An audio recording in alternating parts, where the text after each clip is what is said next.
කබාලේසු අත්‍රා ගච්ඡන්තු දේවතා සද්දම්මං මුනි රාජස්ස සුනන්තු සග්ග මොක්කදං ධම්මස්සවන කාලෝ අයං බදන්තා ධම්මස්සවන කාලෝ අයං බදන්තා ධම්මස්සවන කාලෝ අයං බදන්තා නමෝ තස්ස භගවතු අරහතු සම්මා සම්බුද්දස්ස නමෝ තස්ස භගවතු අරහතු සම්මා සම්බුද්දස්ස නමෝ තස්ස භගවතු අරහතු සම්මා සම්බුද්දස්ස යතෝකෝ ආවුසෝ අරිය ශාවකෝ උපාදානංච පජානාති උපාදාන සමුදයංච පජානාති උපාදාන නිරෝධංච පජානාති උපාදාන නිරෝධගාමිනී පටිපදංච පජානාති එත්තා වතාපිකෝ ආවුසෝ අරිය ශාවකෝ සම්මා දිට්ඨි හෝති.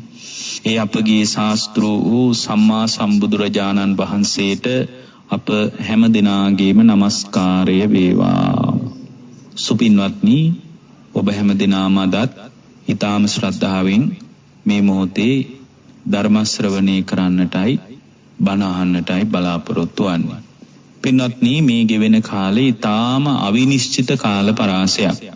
බොහොම අවදානම් සහිත තැනකයි අපි නැවතලා ඉන්නේ. දැන් ලෝකයේම කතා කරනවා රෝහල් සීමිතයි කියලා. ඒ වගේම සමහර අය කතා කරනවා උපකරණ සීමිතයි කියලා.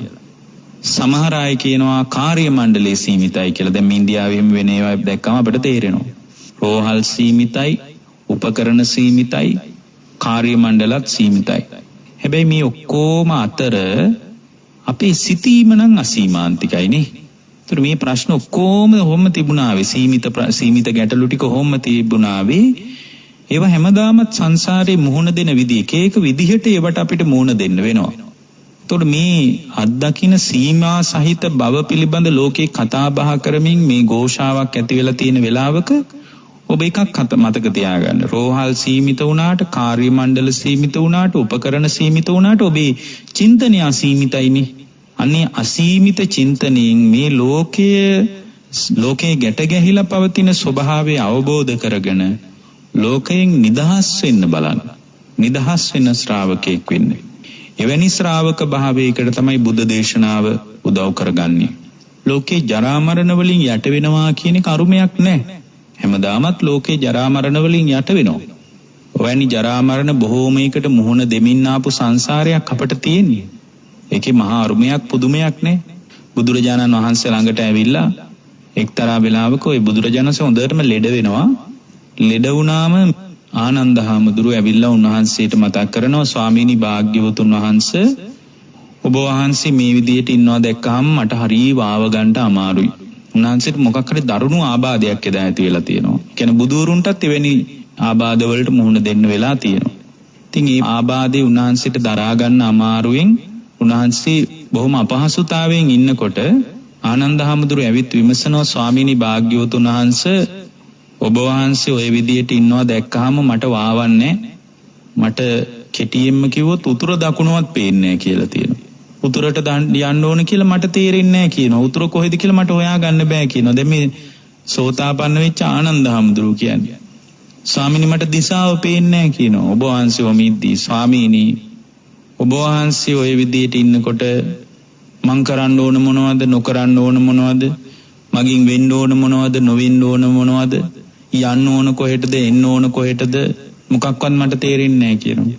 එතකොට උන්වහන්සේ මතක් කරනවා, ආනන්ද එහෙම කියන්න එපා කියනවා. ආනන්ද මේ ජරා මරණවල පුදුමයක් නැහැ කියනවා. ආනන්ද මේ ජරා මරණ කියන්නේ මහා පුදුම දෙයක් නෙමෙයි. පුදුම දේ ආනන්ද ධර්මයේ ඔබේ අතට මුණ ගැහිමයි. ජරා මරණ වලට පුදුමයක් වෙන්න දෙයක් නැහැ. ආනන්ද මම කිව්වා නෙවෙයි ජීවිතේ සෑහෙන කාලයක් ජරා මරණ විසින් ඔබ යට කරන්න කලින් ඔබ විසින් ජරා මරණ යට කරන්න කියලා. ආනන්ද මේ ජරා මරණ වල පුදුමයක් නැහැ කියනවා.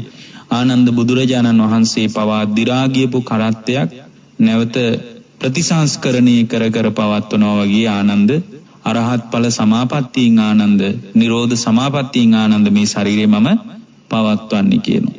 ඒ නිසා ආනන්ද පුදුම වෙන්න එපා කියනවා.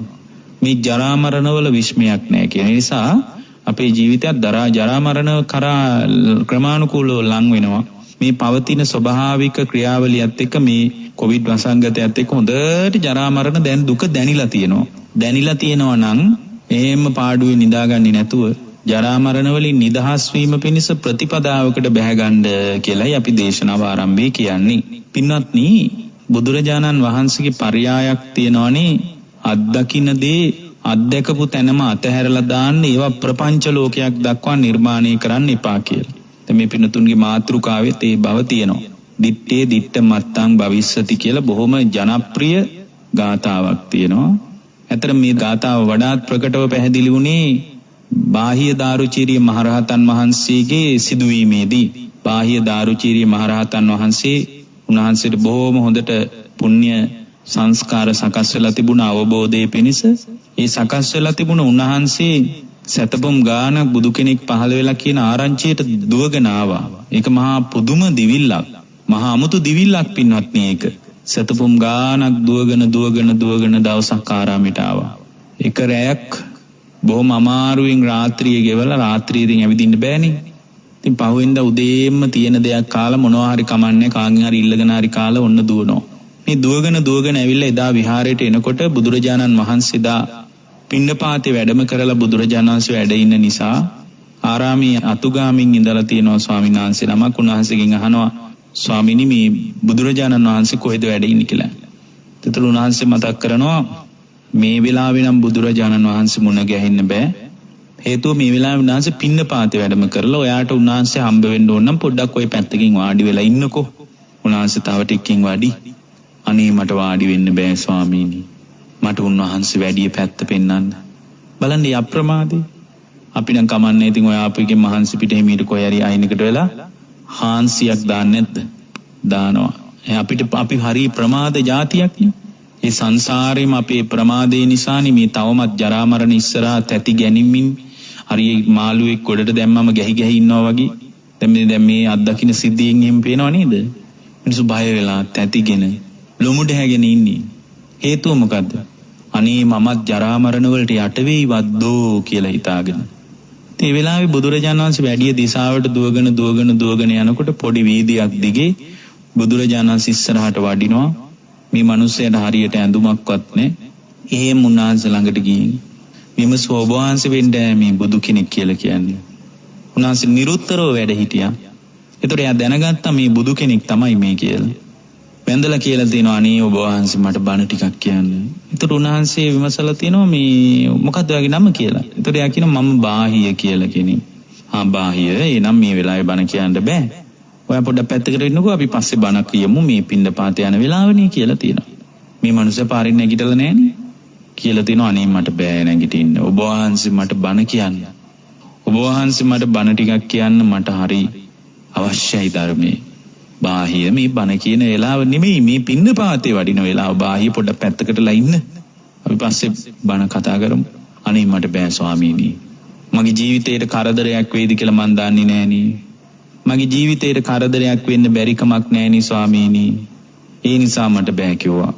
ඒතර බුදුරජාණන් වහන්සේ වදාලා නෑ බාහිය ඔබට කරදරයක් වෙන්නේ නෑ. ඔබ පොඩ්ඩක් පැත්තකට වෙන්න. ඒතර යා ආයෙත් කියලා තිනවා, අනේ ඔබ වහන්සේට කරදරයක් වුණොත්, ඒ කියන්නේ මෙයා බුදු කෙනෙක් ගැනත් දන්නේ නෑ හරියට. මේක බොහොම දිග කතාවක්, නිතර අහලා තියෙන කතාවක්. අන්න ඒ වෙලාවේ තමයි පාත්‍රය අතේ තියාගෙන මෙච්චර අප්‍රමාදීව මගෙන් ධර්මයේ විමසන්නේ කවුද? එතකොට උන්වහන්සේ දකිනවා මේ බුද්ධ ශාසනයේ කෙටියෙන්ම වදාළ ධර්මය අවබෝධ කරන්න තරම් මහා ඥානයක් තියෙන උත්තමයෙක් මේ. නිකම්ම කෙනෙක් නෙමෙයි.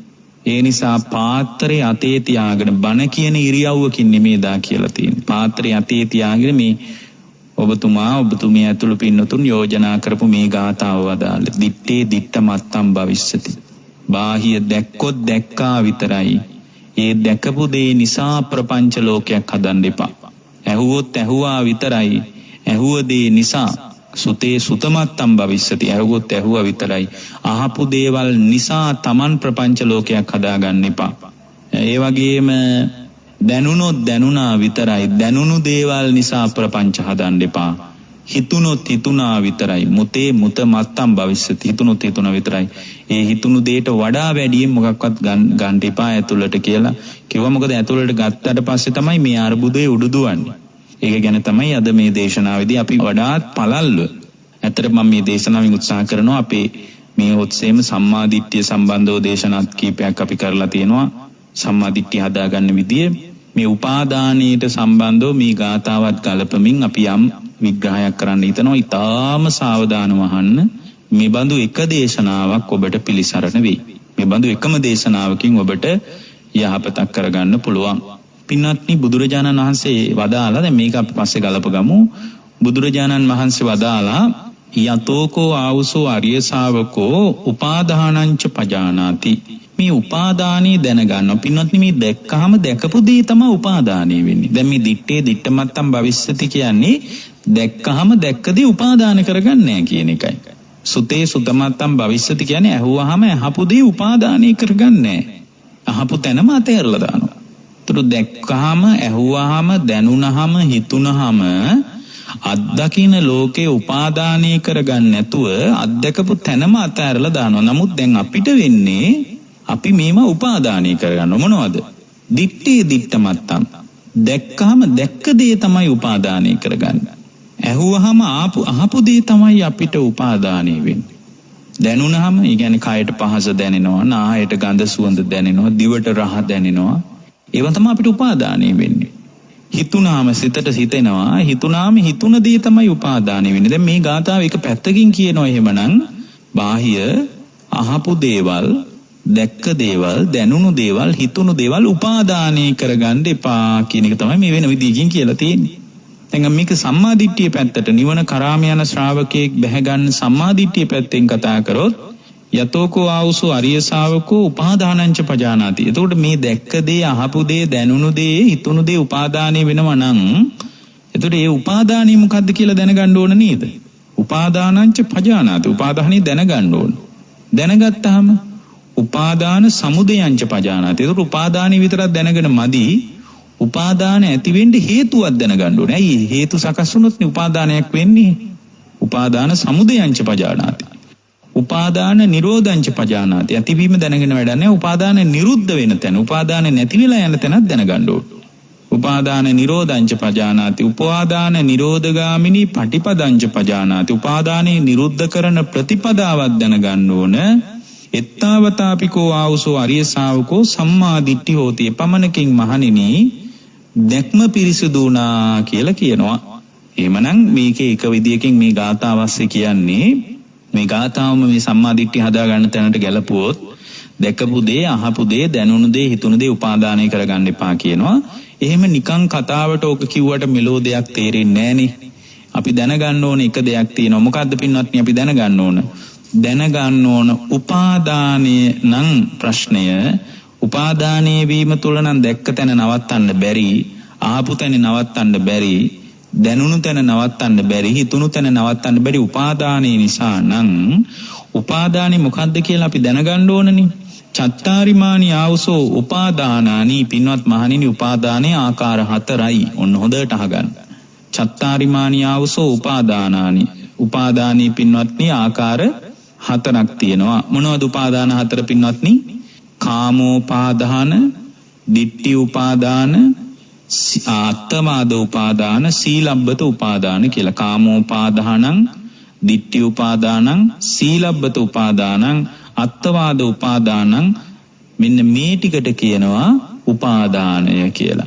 ඔන්න ඔය ටිකේ තමයි කාම වශයෙන්, ditthi වශයෙන්, ආත්ම වශයෙන්, සීලබ්බත වශයෙන් මේ උපාදානීය වීම නිසා තමයි දැක්ක තැන නවත්ත ගන්න බැරි. නැත්තම් දිත්තේ දිත්තමත්තම් භවිෂ්‍යති. දැක්කාම දැක්කා විතරයි. රහතන් වහන්සේගේ චින්තනය බඳු එකක්. ඇයි මේ බඳු රහතන් වහන්සේට පින්වත්නි චින්තනයක් තියෙන්නේ? තියෙන්නේ උන්වහන්සේ දැක්කාම දැක්කා විතරයි. උපාදානයක් නැහැ එතන. ඇහුවාම ඇහුවා විතරයි. උපාදානයක් නැහැ එතන. දැනුණාම දැනුණා කියන තැනම නවතිනවා. එතන උපාදානයක් නැහැ. උපාදානිය වුණාමනි පින්වත්නි, උපාදානයට අනුව භවයක් හැදෙන්නේ. උපාදානයට අනුව මොකද හැදෙන්නේ? විපාක පිණිස කර්ම හැදෙනවා. ඒතකොට රහතන් වහන්සේට උපාදානයක් නැති නිසා රහතන් වහන්සේගේ චින්තනය දිත්තේ දිත්ත මත්තම් භවිස්සති දැක්කා කියන තැනම නවතින ස්වභාවයක් තියෙනවා. ඇහුවා කියන තැනම නවතින ස්වභාවයක් තියෙනවා. එහෙමනම් අපිට තේරෙනවා මේ දිත්තේ දිත්ත මත්තම් භවිස්සති කියනකොට දැක්කාම දැක්කා විතරයි ගොම අපිට මේක හරියට තේරුන්නේ නැහැ. දැක්කාම දැක්කා විතරයි කියන තැන නවතින්න බැරි වෙලා තියෙන අපේ තියෙන කාමෝපාදාන, දිට්ඨි උපාදාන, සීලබ්බත උපාදාන, අත්වාද උපාදාන කියන මෙන්න මේ උපාදාන හතර නිසා තමයි දැකපු දේ දැකපු තැන නවත්ත ගන්න බැරි වෙලා තියෙන්නේ. අහපු දේ අහපු තැනම නවත්ත ගන්න බැරි වෙලා තියෙනවා. දැන් ඔන්න උපාදානෙ මොකද්ද කියලා දන්නවා. ඊළඟට භාග්‍යවතුන් වහන්සේ දේශනා කරනවා උපාදාන සමුදයංච පජානාති. උපාදාන සමුදය කියන්නේ මොකද්ද? ඒකට භාග්‍යවතුන් වහන්සේ වදාරනවා තණ්හා සමුදයෝ උපාදාන සමුදය. උපාදානයේ ඒවලට හේතුව තමයි තණ්හාව තියෙන එක. මේ තණ්හාව තිබ්බාම තමයි මේ ලෝකේ කාමෝපාදාන, ditthi උපාදාන, සීලබ්බත උපාදාන, අත්වාද උපාදාන කියන උපාදාන හතරම ඇති වෙන්නේ. මොකක් නිසාද? තණ්හාව තිබුණාම අන්නේ තණ්හාව නිසා උපාදානිය වුණ නිසා තමයි දැක්කාම දැක්කා කියන තැන නවත්ත ගන්න බැරි. දැකපු දේවල් නිසා මොකද කරන්නේ? යා ප්‍රපංච ලෝකයක් හදනවා. මොනවද ප්‍රපංච කියන්නේ? ප්‍රපංච කියලා කියන්නේ යා කෙලෙස් ඇති වෙන විදිහට අතීතයටත් කල්පනා කරනවා. එයා කෙලෙස් ඇති වෙන විදිහට අනාගතයටත් කල්පනා කරනවා. එයා මේ මොහොතේ කෙලෙස් ඇති වෙන විදිහට කල්පනා කරමින් ඉන්නවා. අන්න එහෙමනම් උපාදානය තුල පින්වත්නි එයා ප්‍රපංච හදාගන්නේ අතීත අනාගත වශයෙන්. අතීත අනාගත පච්චුප්පන්න වශයෙන් තමයි ප්‍රපංච හදන්නේ. ඒතකොට දැක්කහම ඉතින් හරිනේ පින්වත්නි ඒක ගැළපිලා යනවනේ. දැක්කහම දැක්කා කියන තැන නවතින්නේ කොහොමද? යා ප්‍රපංච හදලා නම්. දැක්කහම දැක්කා කියන තැන නවතින්න නම් ඒ මනුස්සයා මේ වෙලාවෙ ඉන්න එපාය. දැන් ප්‍රපංච හදන්නේ කොහොමද? මේ කාම උපාදාන, ditthi උපාදාන මේ විදිහට ප්‍රපංච හදන්නේ කොහොමද? අතීතයටත් හදනවා. එහෙනම් දැක්කාම දැක්කා කියන තැන නවතින්නේ නැන්නේ. ඇහුවාම ඇහුවා කියන තැන නවතින්නේ නැහැ. ඇයි නවතින්නේ නැහැ කියන්නේ මොකද්ද? දැන් මෙතන කියනවා දිත්තේ දිත්ත මත්තම් භවිස්සති. දැක්කහම දැක්කා විතරයි දැක්කා කියන තැන අතාරින්න කියනවා. දැන් දැක්කා කියන තැන අතාරින්නේ නැත්තේ මොකක් නිසාද? මෙයා අතීතයටත් කල්පනා කරනවා, අනාගතයටත් කල්පනා කරනවා. අන්න එතකොට දැක්කා කියන තැන නවතින්න බෑනේ. ඇහුවා කියන තැන නවතින්න බෑ. අහපුව අතීතයටත් ගලපනවා, අනාගතයටත් ගලපනවා. හිතුනේවා මේ වෙලාවේ නවත්ත ගන්න බෑ. යා හිතුනා මෙයා හිතනවා අතීතයටත් ගලපනවා, අනාගතයටත් ගලපනවා. මේ අතීතයට අනාගතයට ගලපන්නේ කොහොමද කියලා දන්නවද? අතීතයට අනාගතයට ගලපන්නේ පංච උපාදානස්කන්ධය වශයෙන්. දෙයක් දැක්කාම හිතනවා මගේ අතීත රූපේ මෙහෙම වුණා නම් හොඳයි. අතීත අපි දැකපු රූප මෙහෙමයි. අතීත අපි විඳ වේදනා මෙහෙමයි. අපි අතීතේ දැක්ක දේවල් මෙහෙමයි. රූප සංඥා, සද්ද සංඥා, ගන්ධ සංඥා, රස සංඥා, පොට්ටබ්බ සංඥා, ධම්ම සංඥා වශයෙන් අතීතේ අඳුනගත්ත දේවල් එක්ක කල්පනා කරනවා. අතීතේ හිතපු විදිය සංඛාරානුව කල්පනා කරනවා. අතීතේ විඥානය අනුව කල්පනා කරනවා. එතකොට එහෙනම් අතීතයටයි අනාගතයටයි කල්පනා කරන්නේ අතීත ස්කන්ධ අනුවයි යන්නේ. අනාගත ස්කන්ධ මගේ රූපේ අනාගතයට මෙබඳු වෙනවා නම් හොඳයි. අනාගතේ මට මෙහෙම විඳින්න හම්බ වෙනවා නම් හොඳයි. අනාගතේ මට මේ විදියට සංඥා පහළ වෙනවා නම් හොඳයි. අනාගතේ මට මේ විදියට සිතුවිලි පහළ වෙනවා නම් හොඳයි කියලා අනාගතයටත් එන සංස්කාර අනුව තමයි යන්නේ. අන්නේ සංස්කාර අනුව අතීතයටයි අනාගතයටයි යන එක නිසා තමයි පින්වත්නි දිත්තේ දිත්ත මත්තම් භවිස්සති දැක්කා කියන තැන නවතින්න බැරි වෙලා තියෙන්නේ. සංකාර අනුව යනවා. එහෙමනම් මේ දැන් උපාදානයට හේතුව මොකද්ද පින්වත්නි? දැන් බුදුරජාණන් වහන්සේ වදාරනවා තණ්හා සමුදය උපාදාන සමුදය. තණ්හාව තිබ්බොත් තමයි එතන උපාදානිය වෙන්නේ.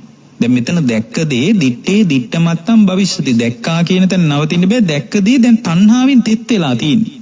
එයාට තණ්හාවෙන් අහුවෙලා. අනේ තණ්හාවෙන් අහුවෙච්ච දෙයි දැන් මෙතන උපාදානිය වෙන්නේ. තණ්හාවෙන් අහුවෙච්ච නැති දේවල් උපාදානෙ වෙන්නේ නැහැ. තණ්හා පච්චය උපාදාන. දැන් තණ්හාවෙන් මෙතන දෙයක් අහු වුණා. අහුවෙච්ච දේ දැන් උපාදානෙ වෙනවා. තණ්හාවෙන් දෙයක් දැක්කා. තණ්හාවෙන් දැක්ක දේ දැන් මෙයාට උපාදානෙ වෙනවා. ඒකයිද මෙතන තියෙන්නේ තණ්හා සමුදය උපාදාන සමුදය. තණ්හාව ඇති වුණාන් පස්සේ එතන උපාදානෙ ඇති වෙනවා. අන්න තණ්හාව ඇති වුණාන් උපාදානෙ ඇති වෙන නිසා දැක්කාම දැක්ක කියලා නවතින්න බෑ. ඇහුවාම ඇහුවා කියලා නවතින්න බෑ. දැනුණාම දැනුණා කියලා නවතින්න බෑ. හිතුණාම හිතුණා කියලා නවතින්න පුළුවන්කමක් නැහැ. ඊට පස්සේ ඒකේ අනිත් පැත්තට කියනවා. දැන් මේක ලියා ගන්න විදිය කියනවා. දැන් එහෙමනම් මෙතන නම් අවුල. එහෙනම් දැක්කාම දැක්කා කියලා නවතින විදියට හිත හදාගන්නේ කොහොමද කියලා කියනවා ඊළඟට.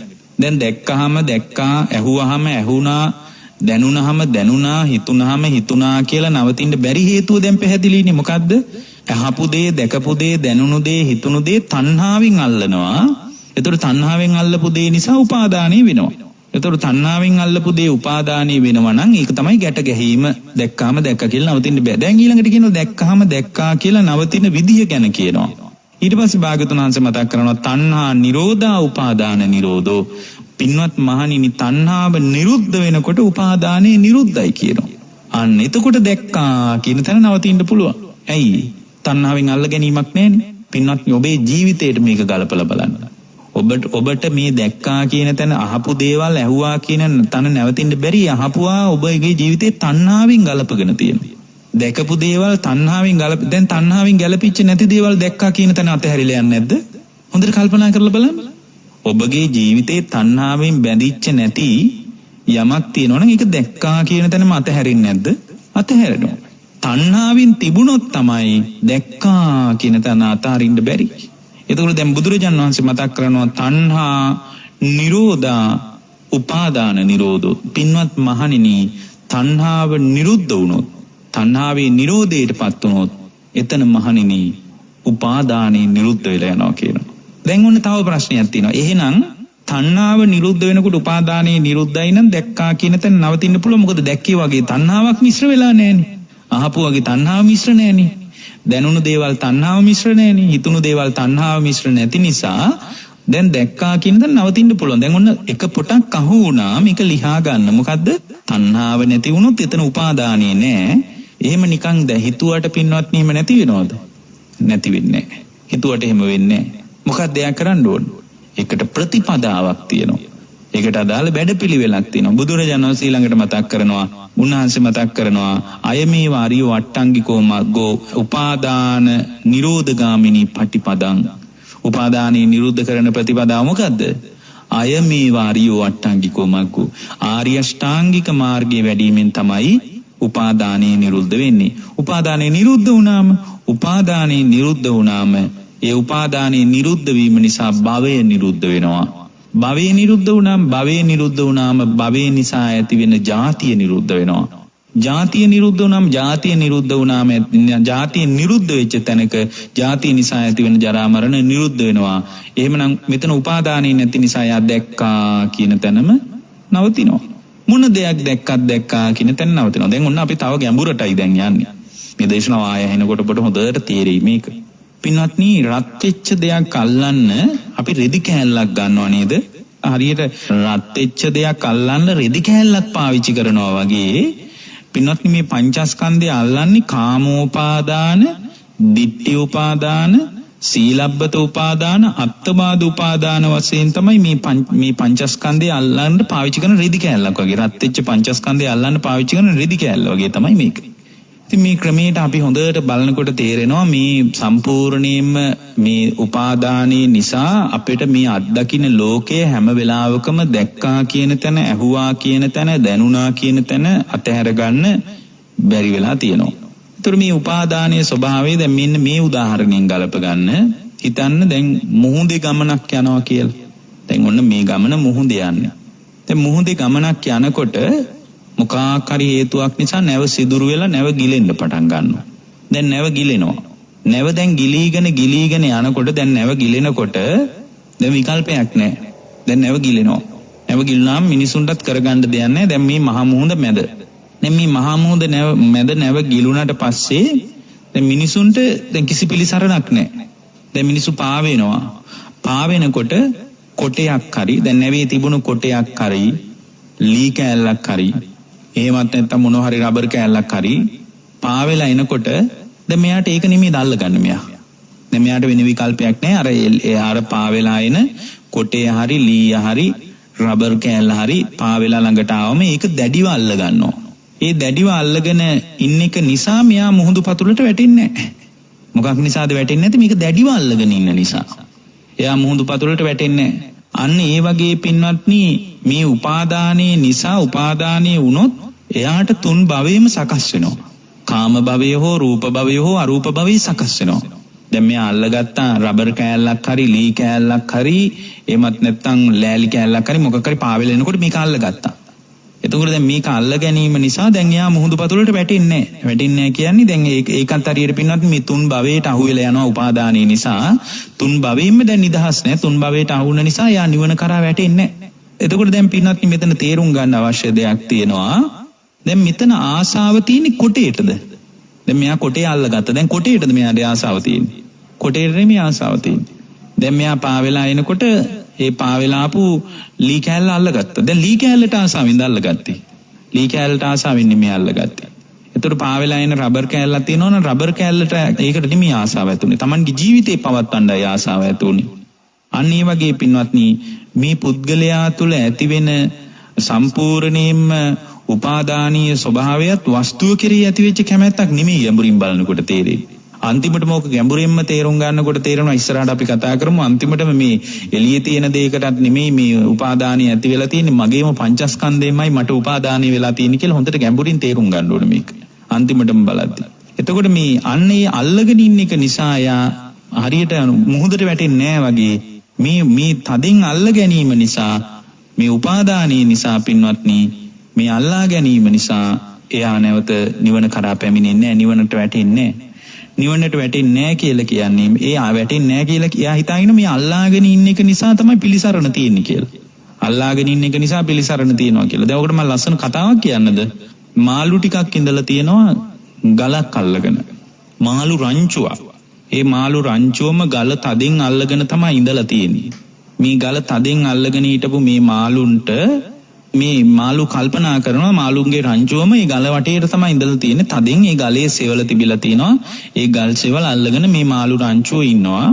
මාළු රංචුව මේක තදින් අල්ලගෙන ඉන්නකොට මාළු හිතුවලු අපිට තියෙන එකම පිළිසරණ තමයි මේ ගල වටේ ඉන්න එක කියලා. ඒ නිසා ඒගොල්ලන්ගේ පුංචි පුංචි මාළුන්ටත් කිව්වලු උඹලා කොහොම හරි තදින් මේ ගල අල්ලගෙන හිටපල්ලා. උඹලට තියෙන එකම විකල්පේ මේ ගල අල්ලගෙන ඉන්න එක විතරයි කියලා. එතකොට අර මාළු කල්පනා කරාලු අනේ ඒක තමයි අපේ වැඩිහිටියෝ කියන කතාවත් අපි මේ ගල අල්ලගෙන ඉමු කියලා. ඔහොම කාලයක් යනකොට අර ගල වටේ ඉන්න මාළු රංචුව වැඩි වුණාලු. දැන් ඔක්කොම අල්ලගෙන ඉන්නවා. අර ගල් සෙවල අල්ලගෙන තදින් අල්ලගෙන ඉන්නවා. එහෙන් මේන් පාවි දැන් අර ගල ඇසුරු කරගෙන ගලම අල්ලගෙන ඉන්නවා. දැන් එක මාළුවෙකුට දවසක් අහම්බෙන් රාත්‍රියක මේ ගල අතෑරුණා කියනවා. එක මාළුවෙකුට අහම්බෙන් අතෑරුණාලු. ත්‍රි මාළුවා ගහගෙන යනවා. දැන් මේ ගහගෙන යනකොට පින්වත්නි දෙයක් තදින් අල්ලගෙන ඉන්නවට වඩා ඒක අතහැරලා දැම්මම පුදුම සනීපයක් තියෙන්නේ. උඹ අනේ ගහගෙන යනවා ඉක්මනට අල්ලගනින් ඉක්මනට වරෙන් මේ ගලට. උඹට තියෙන එකම පිළිසරණ මේ ගල විතරයි මෙහෙට ඉක්මනට වරෙන් කියලා අර වැඩිහිටි මාළුව කෑ ගහලා කියනවලු. ඒතර ගහගෙන යන මිනිස්සු දන්නවා මේකේ සනීපයක් තියෙනවා කියලා. අර ගල අල්ලගෙන හිටියට වඩා අතහැරලා දැම්මට පස්සේ පුදුම සනීපයක් තියෙන. ඇයි විඩාවක් නැන්නේ? නිශ්චිත ආකෘතියක් නැහැ. දැන් අරක තදෙන් අල්ලගෙන ජීවිත කාලෙම ඉන්නවා කියන්නේ මොන පීඩාවක්ද? දැන් අර මාළුවා නිදහසේ ගහගෙන යනවා. ඒ ගහගෙන යන ගමන් අර මාළුව අල්ලගෙන ඉන්න මාළුව කියනවා මේ ගල ඉක්මනට අල්ලගන්න මේ ගල අල්ලගත්තොත් විතරයි පිහිටක් පිළිසරණක් යහපතක් තියෙන්නේ කියලා අර මාළු ටික කෑ ගහලා කියනවා.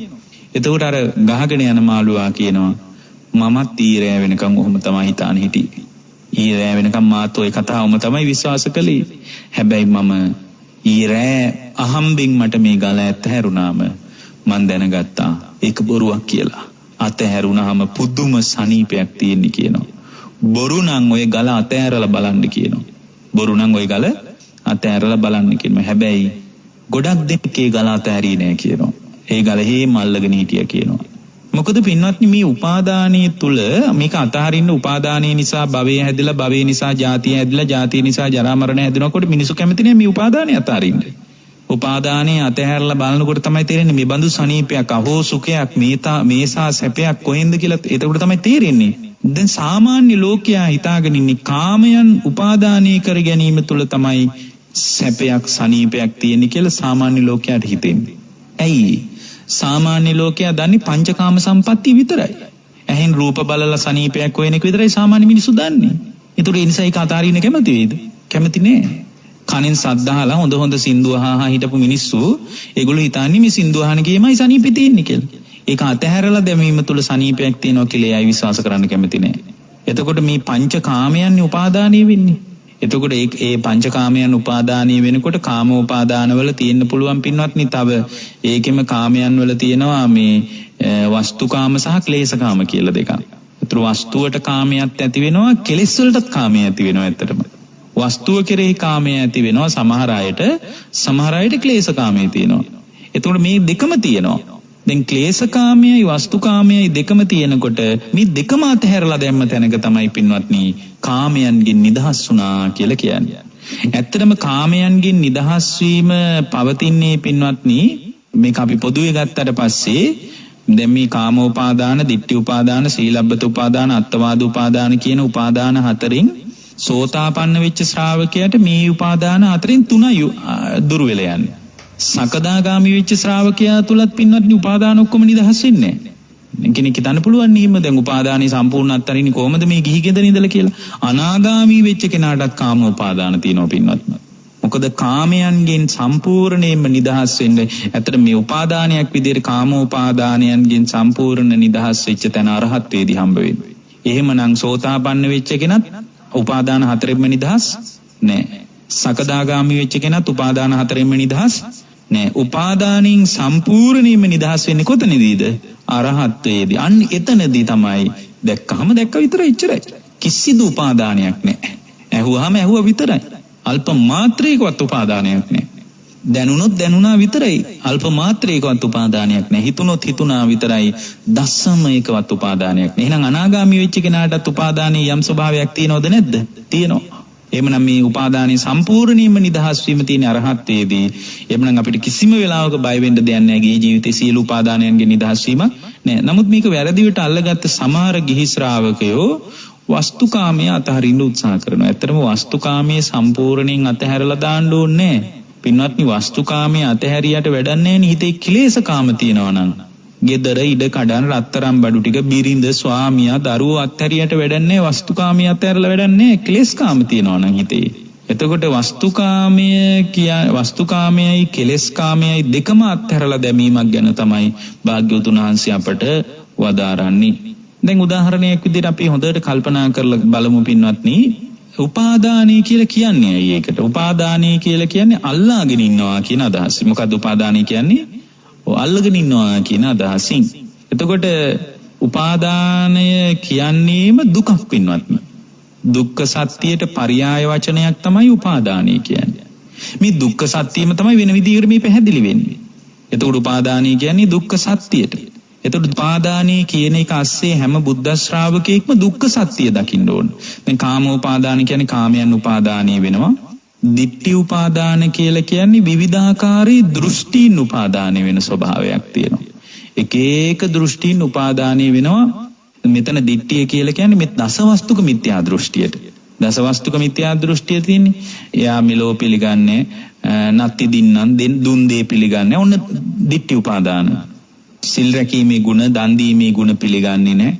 ඕපපාතිකව සත්තු පිළිගන්නේ, රහතන් වහන්සේලා පිළිගන්නේ. දැන් මේ සමහර මේ මාධ්‍යම කියනවනේ දැන් රහතන් වහන්සේලා නැහැ කියලා. මේ මාර්ගඵල ඒ කියන්නේ එතන ditthi උපාදානයක් තියෙන්නේ. සමහර මේ ප්‍රසිද්ධ මාධ්‍යම කියවෙනවා, සමහර වෙලාවට එක මාධ්‍යවල කියවෙනවා රහතන් වහන්සේලා කොහෙද ඉන්නේ? රහතන් වහන්සේලා නැහැ, මාර්ගඵලලාභී නැහැ, ඒවා තනි බොරු කියලා කියනවනේ. ඒක මහා බරපතල දෘෂ්ටියක උපාදානයක්. මොකද රහතන් වහන්සේලා මනින්න මොකක් හරි මැෂින් එකක් තියනවද? සෝතාපන්න වෙච්ච කෙනෙක් මනින්න මැෂින් එකක් තියනවද? තම මගේ හුදු දෘෂ්ටියෙන් විතරක් මං කොහොමද එහෙම ඒ බඳු අදහසක් කියන්නේ? එතකොට ඒක අන්තිමටම කියනවා ධර්මයේ අවබෝධ කරපු ශ්‍රමණ බ්‍රාහ්මණවරු ඉන්නවා කියලා පිළිගන්නේ නැහැ කියනවා. අන්න මෙතන තමයි දසවස්තුක මිත්‍යා දෘෂ්ටියට අහුවෙච්ච ශ්‍රාවකයා තුල තමයි ditthi උපාදානේ පවතින. එක විදියේ දෘෂ්ටීන් උපාදානේ වෙනවා. එකම මොස්තරයක දෘෂ්ටීන් නෙමෙයි, එක විදියේ දෘෂ්ටීන් මේ පුද්ගලයාට උපාදානේ වෙනවා. ඊට පස්සේ පින්වත්නි සීලබ්බත උපාදාන කියලා කතා කරන්නේ. මෙතන සීලබ්බත උපාදාන කියලා හඳුන්වන්නේ විවිධාකාරී වැරදි පිළිවෙත් උපාදානය වෙනවා. නිවන් අවබෝධ කිරීම පිණිස, නිදහස් වීම පිණිස විවිධාකාර පිළිවෙත් උපාදානය වෙනවා. ඇත්තටම මේක නම් බුද්ධ ශාසනයෙන් පරිබාහිරව තමයි ලෝකේ ගොඩක් දකින්න හම්බෙන්නේ. ඉතින් විමුක්තිය පිණිස ගොඩාක් දෘෂ්ටි උපාදානය වෙනවා. දෙවියන් වහන්සේ මැව්වාය, මහා බ්‍රහ්මයා මැව්වාය, ඊශ්වර මැව්වාය කිය ගොඩාක් උපාදාන වෙනවා. මේ බෞද්ධ මිනිස්සු අතරත් හරියට එවැනි උපාදාන තියෙනවා. එතකොට බුදුරජාණන් වහන්සේ ධර්ම මාර්ගයේ ගවේෂණය කරන කෙනෙක් ඒ බඳු උපාදානයන් වලට අහු වෙන්නත් පුළුවන්. දැන් බෝධිසත්වයන් වහන්සේම අවුරුදු 6ක් පුරාවටම කරේ සීලබ්බත පරාමාස තමයි. එහෙන් බැලුවොත් නිවන හොයාගෙන යද්දී එක එක ක්‍රමයට නිවන අත්හදා බැලුවා. ඒ ඔක්කොම සීලබ්බත පරාමාස විදිහට තේරුම් අරගෙන තමයි අන්තිමටම සියල්ලම අතහැරලා දෙන්නේ. එදා අර කැලේට ගිහින් විවිධාකාර සීලබ්බත පරාමාස නිපුහුණු කරලා බැලුවේ. කන්නේ නැතුව ඉඳලා බැලුවා. ඒ කන්නේ නැතුව ඉන්න කස්සේ නිවන හම්බෙයි කියලා හිතුවා. අඳින්න නැතුව ඉඳලා බලලා තිනවා. අඳින්න නැතුව ඒ කියන්නේ මේ නිර්වස්ත්‍රව ඉන්න තාපසයෝ නිර්වස්ත්‍රව ඉඳලා විමුක්තිය හෙව්වනම් නිර්වස්ත්‍රකම ආස්සේ විමුක්තිය හම්බෙයි කියලා හිතුවා. හුදේකලාව ඉඳලා බලලා තිනවා. හරියට උන්වහන්සේ මතක් කරන්නේ මේ මුවෙක් මිනිහෙක් දැක්කාම අහිංසක මුවෙක් බෑවුමින් බෑවුමට වනලැහැබෙන් වනලැහැබට යම්කිසි සතෙක් දැක්කාම මිනිහෙක් දැක්කාම ඒ වනේ අතහැර යන්නේ යම්සේද එසේම මහණෙනි මම බෑවුමින් බෑවුමට වනයෙන් වනයට කැලෑවෙන් කැලෑවට කිසිවෙක් නැති ගම්බීර කැලෑව කරා මා පලා ගියා කියනවා. ඒවත් සීලබ්බත පරාමාස තමයි. ඇයි හිතනවා කවුරුත් නැති තැනක හිටියාම නිවන හම්බ වෙනවා කියලා. ඒවත් සීලබ්බත පරාමාස. ඒතකොට සීලබ්බත පරාමාස කියලා කියන්නේ සම්පූර්ණයෙන් නිවන පිණිස වැරදි පිළිවෙතක් අනුගමනය කරනවා. වැරදි පිළිවෙතක අදහසට එනවා. ඔන්න දැන් ලංකාවේ මේ බෞද්ධයන් අතර පවතින සීලබ්බත පරාමාස මං කියන්නේ. පහන් පත්තු කරලා ප්‍රඥාව ලැබෙනවා කියලා කල්පනා කරනවා. පහන් පත්තු කිරීම අස්සෙත් ප්‍රඥාව පහළ කරගන්න නිමිත්තක් හොයන්න බෑ කියලා මං කියන්නේ නැහැ. සමහර අය හිතාගෙන ඉන්නවා පහන් පත්තු කරාම ප්‍රඥාව ලැබෙනවා කියලා. ඒ වගේ ඇස්සෙත් ඊටාම සියුම් භාවයන් තුල සීලබ්බත පරාමාසයන්ගේ සෙවණැලි තියනවද නැද්ද? තියෙනවා. මම කියන්නේ පහන් පත්තු කරන එක තුළ ගැඹුරු අදහසක් හදාගන්නේ කොහොඳයි මේ ආලෝකේ විහිදෙනවා වගේ මගේ ප්‍රඥාලෝකේ පහළ වේවා කියලා. ඒක මිනිස්සෙක් හිතන පහන් පත්තු කරාම ප්‍රඥාව හම්බ වෙනවා කියලා. ඒතකොට එයා ධර්මයේ හදාරන්නේ, ධර්මයේ ඉගෙන ගන්නෑ, ධර්මයේ පුහුණු කරන්නේ, මේ බුද්ධ ශාසනය මුල් කරගෙන යාගේ පර්යාප්තිය දියුණු කරගන්නේ, ප්‍රතිවේදයේ දියුණු කරන්නේ, ප්‍රතිපත්තිය දියුණු කරන්නේ. එයා හිතාගෙන එකක් මොකද්ද? පහන් පත්තු කරලා ප්‍රඥාව හම්බ වෙනවා කියලා. අන්න සීලබ්බත පරාමාස. බුද්ධ ශ්‍රාවකයන් තුළ මොනතරම් ඒතට ඒ සීලබ්බත පරාමාසී උපාදානීය වෙනවා. ඒවට කියන්නේ සීලබ්බත උපාදාන කියලා. දැන් බලන්න ඒක නිසා තමයි අපිට දැක්කා කියන තැන නවතින්න බැරි වෙලා තියෙන්නේ. ඇහුවා කියන තැන, දැනුණා කියන තැන, හිතුණා කියන තැන නවතින්න වෙලා නැත්තේ, නවතින්න බැරි වෙලා තියෙන්නේ මේ බඳු උපාදානයන් නිසා. ඊළඟට පින්වත්නි අත්වාද උපාදාන. අත්වාද උපාදාන කියන්නේ මෙතන පින්වත්නි අත්වාද උපාදාන කියන්නේ පංචස්කන්ධ ලෝකය ආකාර හතරකින් විසිවැදෑරුම් විදියට උපාදානී වෙනවා. පංචස්කන්ධය තමයි උපාදානී වෙන්නේ. රූපේ ආත්මීය විදියට දකිනවා, ආත්මීය තුල රූපේ තියෙනවා කියලා දකිනවා. එතකොට රූපේ ආත්මවත් කියලා දකිනවා, ආත්මීය රූපවත් කියලා දකිනවා. මේ විදිහට ආකාර හතරකින් දකිනවා. වේදනාව මම කියලා දකිනවා, වේදනාව මගේ කියලා දකිනවා, මමයි වේදනාවයි එකක් කියලා දකිනවා, මා තුල වේදනාව පවතිනවා කියලා වේදනාව දකිනවා. සංඥා අන්න ඔය ටික තමයි උපාදානීය වෙන්නේ. මොනවද? රූප වේදනා. මට මේක විස්තර කරන්න කාලේ නෙමෙයි. රූප වේදනා සංඥා සංකාර විඥාන කියන පංචස්කන්ධයයි උපාදානීය වෙන්නේ. අන්නේ පංචස්කන්ධේ උපාදානීය වුණාට පස්සේ තමයි පංචස්කන්ධේ උපාදානීය වෙච්ච තැනක දැක්කා කියන තැන නවතින්න බෑ. මොකද දැකපු දේ නිසා, අහපු දේ නිසා, දැනුණු දේ නිසා, හිතුණු දේ නිසා මෙන්න මේ අදහස හොඳට ඔළුවට ගන්න. දැකපු දේ නිසා, අහපු දේ නිසා, දැනුණු දේ නිසා, හිතුණු දේ නිසා පංචස්කන්ධයයි මෝරා වැඩෙන්නේ. දකින්න දේ මොකද දකින්න දේ මුල් කරගෙන පංචස්කන්ධය මෝරනවා. අහන දේ මුල් කරගෙන පංචස්කන්ධය මෝරනවා. එතකොට රහතන් වහන්සේට පංච උපාදානස්කන්ධයක් නෙමෙයිනේ තියෙන්නේ. රහතන් වහන්සේට මොකද්ද තියෙන්නේ? පංචස්කන්ධය. එතන දැක්කා කියන තැන මත ඇරෙනවා. මෝරන්න දෙයක් නැහැනේ. දිත්තේ දිත්තමත්තම් භවිෂ්‍යති දැක්ක විතරයි එතන. මං කියන එක තේරෙනවද? ඇහුවා විතරයි. ඇයි? අහපු දෙයට අනුව තමයි පංචස්කන්ධේ මෝරලා පංච උපාදානස්කන්ධයක් බව යන්නේ. ඒකනේ රහතන් වහන්සේට පංචස්කන්ධයක් තියෙනවා කියන්නේ. රහතන් වහන්සේට පංච උපාදානස්කන්ධයක් නෙමෙයි තියෙන්නේ. හේතුව තමයි ඇහුවා කියන තැන නැවතුනාම අහපු දෙයට අනුව පංචස්කන්ධේ මෝරන්නේ නැහැ. දැන් මෙතන පින්වත්නි තාම ගැඹුරින් දෙයක් තේරුම් ගන්න ඕන. මේ ධර්මපරියාය ගැඹුරින් අවධානය යොමු කරන ශ්‍රාවකයෙක් තුළ ඇතිවෙන්න ඕන පරිකල්පනීය තමයි පින්වත්නි සාමාන්‍ය ශ්‍රාවකයෙක් විදියට මේ දුක රැස් වෙන ස්වභාවයේ තේරුම් අරගෙන එයා අවසානයේ දැන් මේ කාරණේ දැනගත්තාම ඒ කියන්නේ මේ උපාදානීය ස්වභාවයන් හතර දැනගත්තාම එයා තුල සම්මාදිට්ඨිය. අතර මෙයා සම්මාදිට්ඨියේ ඉන්නේ. එයාට දුගතියට යන්න තියෙන ඉඩ හරිම අඩුයි. එයා දුගතියට යන්නේ නැහැ බොහෝ වෙලාවට. සම්මාදිට්ඨිය තියෙන්නේ. හැබැයි ඒ බඳු සම්මාදිට්ඨියක් උදව්වක් වෙනවා සුගතියකටත් යන්න. එයා අන්නේ සම්මාදිට්ඨියම විපස්සනා සම්මාදිට්ඨියට හරව ගන්න ඕනේ. එතකොට තමයි දැක්කා කියන තැන නවතින්න පුළුවන් වෙන්නේ. දැන් මේක දැනගත්තා කියලා දැක්කා කියන තැන නවතින්න බෑ. මේ තුල පින්වත්නි සම්පූර්ණයෙන්ම එයා දැනගන්නවා මේ පංච උපාදානස්කන්ධ ලෝකොන මේ දැක්ම ඒ කියන්නේ උපාදානයේ ස්වභාවය දැන ගැනීම තුළ සම්මාදිට්ඨියට එනවා. ඒ සම්මාදිට්ඨියම විපස්සනා සම්මාදිට්ඨියක් බවට හරව ගන්න කුසලතාවයක් තියෙන්න ඕනේ. බඳු ප්‍රඥාවක් තියෙන්න ඕනේ පින්වත්නි. කොහොමද ඒක සම්පූර්ණයෙන්ම අනිත් පැත්තට හරවගන්නේ? දැන් බලන්න හිතන්න මේ උපාදානයට අනුව තමයි භවය හැදෙන්නේ. ඒක කාම වශයෙන් කාමෝපාදාන, ditthi උපාදාන, සීලබ්බත උපාදාන, අත්වාද උපාදාන වශයෙන් උපාදානයට අනුව පින්වත්නි උපාදානයේ ස්වභාවයට අනුව විපාක පිණිස කර්ම හැදෙනවා. මම ඒකත් කියලා දෙන්නම්කෝ ඔබට හොඳට. දැන් හිතන්න ගැහැණු කෙනෙක් හරි පිරිමි කෙනෙක් හරි දකින්නවා කියලා. දැක්කට පස්සේ කවුරු හරි කෙනෙක් ඔන්න දැක්කාම හිතනවා ආ ලස්සන කෙනෙක්. විවාහ තරුණ දෙන්නෙක් කියලා හිතන්නකෝ. තරුණ ගැහැණු කෙනෙක් තරුණ පිරිමි ළමයෙකුට තරුණ ගැහැණු ළමයෙක් දකින්නවා. දැක්කාම ඉතින් එයා අනේ මෙයා ලස්සනයි කියලා හිතෙනවා. ලස්සනයි කියලා හිතුණාට පස්සේ ඔන්න ඇහැ මුල් කරගෙන උපාදානෙ වුණා. ඇහැ මුල් කරගෙන එළියේ තිබ්බ රූපයක් උපාදානෙ වුණා. ධර්මයේ තියෙන උපාදාන පත්‍ය භව උපාදානීට අනුව තමයි විපාක පිණිස කර්ම හැදෙන්නේ. භවය කියන්නේ ඒකටනේ.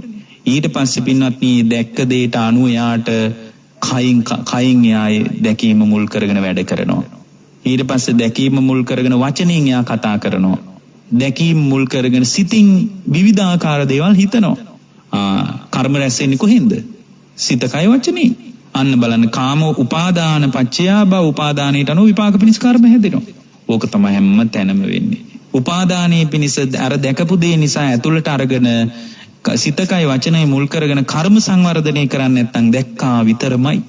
එතකොට දැන් බලන්න කාන්තාවක් දැක්කාම ඊට පස්සේ යා ජීවිත කාලෙ මේ මුල් කරගෙන කර්ම රැස් කරන්නේ නැද්ද? ඊට පස්සේ විවාහ කරගන්නවා. ඊට පස්සේ මේ මුල් කරගෙන කයින් වචනෙන් මනසින් දැන් රූපෙන් ඉස්සලා දැක්ක විතරයි. දැකපු දේ අනුව ඔන්න ඇහැ මුල් කරගෙන කාමයක් උපාදානිය වුණා. කාමී උපාදානිය වුණාට පස්සේ උපාදානියට අනුව යාගේ කයින් වචනෙන් මනසින් එයා ගොඩක් දේවල් කරනවා. ඊට පස්සේ එයා ලබා ගන්නවා. ලබා ගැනීම නිසා තව දේවල් එයාට මේ කාම ලෝකෙ මුණ ගැහෙනවා. මුණ ගැහිම් නිසා පින්වත්නි කාම ලෝකයක් උපාදානය වෙලා ඊට අනුව භවය හැදෙනවා. ඔන්න ඕක තමයි විපාක පිණිස කර්ම හැදෙනවා කියලා අපි කතා කරන්නේ පින්වත්නි. එතකොට බුද්ධ ශ්‍රාවකයා දැනගන්නවා මේ තුල දුක්ඛ සමුදයයි රැස් වෙන්නේ කියලා දැනගන්නවා. මේ තුල දුක්ඛ සමුදයයි රැස් වෙන්නේ කියලා එයා දැනගන්නවා පින්වත්නි. එතකොට දැන් මේ දැකපු දේ නිසා මේ අදහසම අරගෙන බලමු. දැන් ගෑනු ළමෙක් දැකලා මේ කොල්ලෙක්ගේ හිතේ ඇතිවෙච්ච අදහස් ටිකට අනුව සිතෙන් කයින් වචනෙන් එයා කර්ම රැස් කරනවා. එයා සිතින් හිතනවා, රාගීට බරව හිතනවා, වචනෙන් කතා කරනවා, කොල්ලෝ එකතු වුණාම කතා කරනවා, ලස්සන කෙල්ලෙක් දැක්කා කියලා. ඉතින් ගමේ කතාවෙන් එහෙමනේ කොල්ලෝ කියන්නේ. ඒතර මේ කෙල්ල දැක ගැන කතා කරනවා, අන්න වචනින් කර්ම රැස් වෙනවා. මනසිනුත් කර්ම. එතකොට මේ කර්ම කුසල් වෙන්නත් පුළුවන්, අකුසල් වෙන්නත් පුළුවන්. එතකොට ඇහෙන් දැකපු මේ කාරණිය ඇස්සෙම කුසල් රැස් වෙන විදිහ මං කියන්නද? ඊට පස්සේ ආවොන්න විවාහ කරගන්න හිතනවා. කොහොම හරි ප්‍රේම සම්බන්ධයක් හදා ගන්නවා. ඊට පස්සේ කුසලුත් කරනවා යා. එතකොට සමහරට මේ දැන් කාමෝපාදානී නිසා කුසල් කරන ඔය සිරිපාද යනවා. ඊට පස්සේ රුවන්වැලිසෑය වඳින්න යන්න හිතෙනවා. ඒත් රුවන්වැලිසෑය යෑම ASCII කුසලයකුත් වෙනවා. සිත කය වචනේ මුල් කරගෙන කුසල් වැඩෙන්නේ නැද්ද? ඒකට යද්දී වෙනවා. නමුත් හේතු වෙලා තියෙන්නේ මොකද්ද? කාමෝපාදාන. අන්න කාමෝපාදාන නිසා කුසල් හෝ අකුසල් රැස් වෙන ඊට අනුව විපාක පිණිස කර්ම හැදිලා ජාතිය පහළ වෙනවා. ඒතර මේ ක්‍රියාවලිය මෙච්චර උඩුදුවන්නේ දැක්ක ගමන් දැක්ක කියන තැන නවතිනවා. එතකොට සිත කය වචනේ මුල් කරගෙන මේ විදියට කුසල් අකුසල් දෙපාක්ෂයෙන්ම වැඩෙනවා. ඒතර මේක තමයි පින්වත්නි ඇත්තටම ඇති වෙන්නේ. දැන් මේ ක්‍රියාවලිය තුල සම්පූර්ණයෙන්ම විදර්ශනා සම්මාදිට්ඨිය උපදව ගන්නවා නම් දැන් විදර්ශනා සම්මාදිට්ඨිය උපදව ගත්තොත් තමයි දැක්කා කියන තැන නවතින්න පුළුවන් වෙන්නේ. ඇහුවා කියන තැන නවතින්න. දැන් මෙන්න විදර්ශනා සම්මාදිට්ඨිය උපදව ගන්න එක විදිය බලමු අපි දැන්. මේක තමයි වැදගත්ම දේ මේ දේශනාව. ඇත්තටම මම මේ බඳු පරියායකින් හැමදාම දේශනාව හමාර කරන්න කල්පනා කරන්නේ මේමයි නිවන් මඟට උදව් වෙන්නේ කියන අදහසින්. දැන් අර ගැහැණු කෙනෙක් දැකීම තුළ සාමාන්‍ය ශ්‍රාවකයෙකුට හිතෙන්නේ පින්වත්නි එළියේ තියෙන රූපයක් උපාදානය වුණා කියලානේ.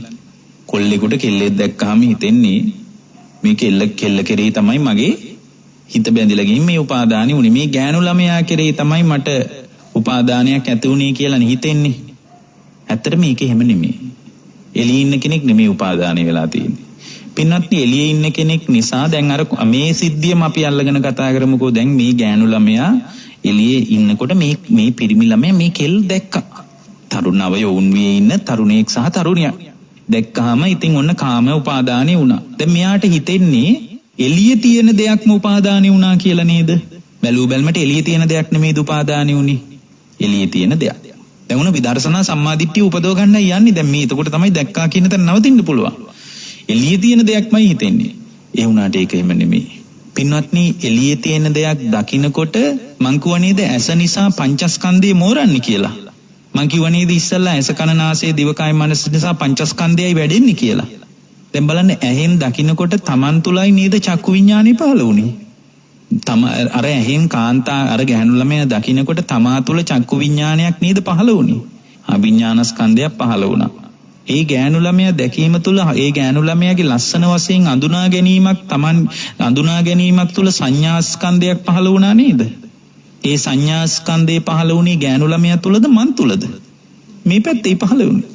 ඒ සංඥාස්කන්ධයට අනුව අඳුනගත්ත සංඥාවට අනුවයි සැප වේදනාව පහළ වෙන්නේ.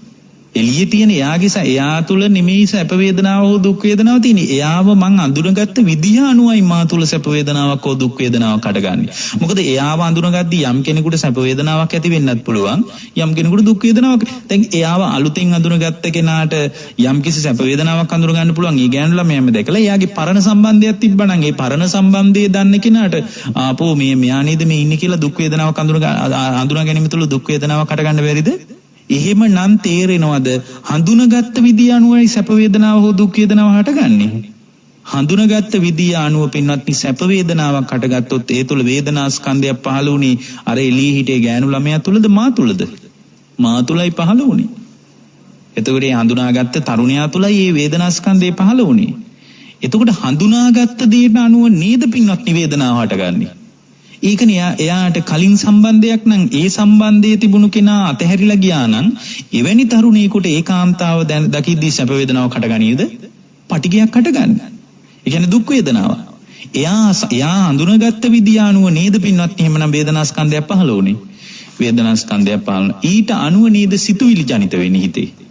සංකාර ස්කන්ධය. කොහෙද සංකාරය? ඊට අනුව සිතුවිලි ජනිත වුණේ ගැහණු ළමයා තුලද මේ තරුණයා තුලද? දැක්ක තරුණයා තුලද? තරුණයා තුල සංකාරස්කන්ධයක් පහළ වෙනවා. ඊට අනුව ඒ තරුණයාගේ රූපස්කන්ධයත් බිඳි බිඳි වෙනස් වෙනවා. අර පටිගයට අදාළව දැක්ක තරුණයා තුල ඊට අනුව රූපස්කන්ධය බිඳි බිඳි වෙනස් වෙනවා. කේන්ති යනවා, දත් මිටි කණ්ඩ හිතෙනවා. ඉතින් මේ විදිහට දාඩිය දානවා. ඉතින් මේ විදිහට ලොකු ප්‍රශ්න ටිකක් රූපස්කන්ධයේ බිඳි බිඳි යාමක් නෙමෙයි තියෙන්නේ. පින්වත්නි එළියේ රූපයේ තියෙන දෙයක් විදිහට උපාදානය කරාට දැන් බලද්දී මගේම පංචස්කන්ධේනි මට උපාදානය වෙලා තියෙන්නේ. මගේම විඥානස්කන්ධයක් ඇති වෙලා ඊට අනුව මම හඳුනා ගැනීමට අනුව පින්වත්නි ඒ හඳුනා ගැනීමේ ස්වභාවය අනුව සැප වේදනාවක් ඇති වෙලා ඒ වේදනාවට අනුව සංඥාවක් පහළ වේදනාවට අනුව සිතුවිලි ටිකක් හිතේ ජනිත වෙලා ඊට අනුව මගේ රූපස්කන්ධය වෙනස් වෙලා ගින් අන්තිමට පින්වත්නි මගේම සැප වේදනාවටනේ මා තුල කැමැත්තක් ඇති වෙලා තියෙන්නේ. මා තුලම ඇති වෙච්ච මම මේ කියන එක හොඳට තේරුම් ගන්න. මා තුලම ඇති වෙච්ච වේදනා ස්කන්ධයටනේ මං ආසා කරලා තියෙන්නේ බලද්දී. මෙන්න මෙතනදී යා දැනගන්නවා මේ ලෝකයේ උපාදානය කරගන්න රූපයක්වත්, ශබ්දයක්වත්, ගඳ සුවඳක්වත්, රසක්වත්, පහසක්වත්, සිතුවිල්ලක්වත් නැහැ. මේ ධර්මයක්වත් නැහැ. මේ සියල්ල තුලම මා තුලයි පංචස්කන්ධ ධර්මයක් හටගන්නේ. මා තුලයි පංචස්කන්ධ ධර්මයක් හටගන්නේ. මගේම පංචස්කන්ධයයි මගේ තියෙන අවිද්‍යාවට උපාදානීය වෙලා තියෙන. අන්න ඔය දැක්ම එනකොට දැක්ක විතරයි. ඇයි එළිය අල්ලන්න දෙයක් නැහැ. ඇහුවා විතරයි. එළිය ආපු අල්ලන්න දෙයක් නැහැ. ඇයි ආපු දේ තුල මගේ පංචස්කන්ධ ධර්මයක් හටගෙන නිරුද්ධ වීමක් විතරයිනේ තියෙන්නේ. දැනුණා විතරයි. මා තුල පංචස්කන්ධ ධර්මයක් හටගෙන නිරුද්ධ වීමක් විතරයි තියෙන්නේ. හිතුණා විතරයි. හිතීමස්සේ මා තුල පංචස්කන්ධ ධර්මයක් හටගෙන නිරුද්ධ වෙලා තියෙන්නේ. එළිය උපාදානය කරගන්න දෙයක් නැහැ කියලා දකින්න දවසක් එනවා. අන්න ඒ දැක්ම තුල එයාට උපාදානය වෙන්නේ මේ උපාදානය කියලා තමන් රැවටිලා ඉඳලා තියෙන තමන්ගේම පංචස්කන්ධයයි තමන්ට උපාදානය වෙලා තියෙන්නේ. එළිය රූපයක් නෙමෙයි. එළිය සද්දයක් නෙමෙයි. එළිය ගඳ සුවඳක් නෙමෙයි. එළිය රසයක් නෙමෙයි. තමන්ගේම පංචස්කන්ධය තමන්ට උපාදානය වෙලා තියෙන්නේ. මෙන්න මේ දැක්ම ඇති වෙනකොට පින්වත්නි මේකේ ඇත්තම නාම රූප මේ රූපස්කන්ධය මේක අපි තව වෙලාවක කතා කරගන්න අවශ්‍යයි. මේ රූපස්කන්ධය තුල නාම රූප ක්‍රියාත්මක වෙන විදිය, වේදනාස්කන්ධය තුල නාම රූප ක්‍රියාත්මක වෙන විදිය, සංඥාස්කන්ධය තුල නාම රූප ක්‍රියාත්මක වෙන විදිය මේ විදිහට වෙන වෙනමත් තේරුම් ගන්න අවශ්‍යයි. නමුත් පොදුවේ අදහසක් ගන්න පුළුවන් මොකද්ද? රූප උපාදානය කියලා මම කතා කාමයන් උපාදානය කියන්නේ මම මේ කතා කාම උපාදාන කියලා කතා කළොත් ඒ කාම උපාදාන කියන්නේ මගේම පංචස්කන්ධය උපාදානයකට. දිට්ඨි උපාදානය කියලා මේ දෘෂ්ටි ගැන කතා කළොත් මගේම හිතේ ඇති වෙන මගේ හිතේ ඇතිවෙච්ච සිතුවිලි ටික මට උපාදානය වෙලා තියෙන. බලන්න දිට්ඨි උපාදානය ගැන කල්පනා කරලා මම මේ කියපු විදිහට. එතකොට සීලබ්බත උපාදාන කියලා මම මේ එක නිවන් මඟ සම්බන්ධව ඒ පුද්ගලයා තුල වැරදි පිළිවෙත් ගැන මම කතා කරාට මගේම පංචස්කන්ධයයි මට උපාදානය වෙලා තියෙන්නේ. දිට්ඨි උපාදාන වශයෙන් අත්වාද උපාදාන වශයෙන් මගේම පංචස්කන්ධය මම මේ උපාදානය කරගෙන ඉන්නේ. මේ ලෝකේ උපාදානය කරපු කිසි දෙයක් නැහැ. උපාදානය කරන්න කිසි දෙයක්වත් නැහැ. මේ කාමයන් හෝ ඇස කන නාසය දිවකය මනස මුල් කරගෙන අත්දකින මේ ලෝකේ යම් අත්දැකීමක් තියෙනවා නම් දරුවා තුලත් ඔය ටික වෙන්නේ. එතකොට දරුවගේ කටහඬ අහනකොටත් ඔය ටික වෙන්නේ ශබ්ද වශයෙන් උපාදානය කරගත්තාමත්. මම අඳුනගත්ත විදියානෝ මගේ හිත තුළ ඇති වෙන සතුටට සැපේටයි මගේ හිතේ උපාදානයක් ඇති වෙන්නේ. මගේ හිතේ ඇති වෙන සුඛ සහගත ස්වභාවයයි මටම උපාදාන වෙන්නේ. ඇත්තටම පින්වත් මේක තේරෙනවද දන්නේ? ගැඹුරින් කල්පනා කරනකොට තේරෙනවා මගේම පංචස්කන්ධේ මමම උපාදානය කරගෙනයි මේ ගමන යන්නේ කියලා තේරෙනවා. අන්න එතකොට විදර්ශනා සම්මාදිට්ඨිය උපදිනවා. ඒ තුල මාර්ග සම්මාදිට්ඨිය උපදිලා ඵල සම්මාදිට්ඨියටපත් වෙනවා. ඵල සම්මාදිට්ඨියටපත් වුණාම අන්න එතන මෙන්න මේ විදිහට දැකීම පහල කරගත්තම කොහොමද මේ ලෝකේ කාමෝපාදාන, ditthිඋපාදාන, සීලබ්බත උපාදාන, අත්වාද උපාදාන වශයෙන් උපාදානීය ස්වභාවයක් පවතින්නේ මගේම පංචස්කන්ධයයි මට උපාදානීය වී පවතින්නේ කියලා දැක්ම ඇතුණාම පින්වත්නි එතන සෝ සබ්බසෝ රාගානුසයම් පහය. එතන රාගානුසය ප්‍රහාණයි.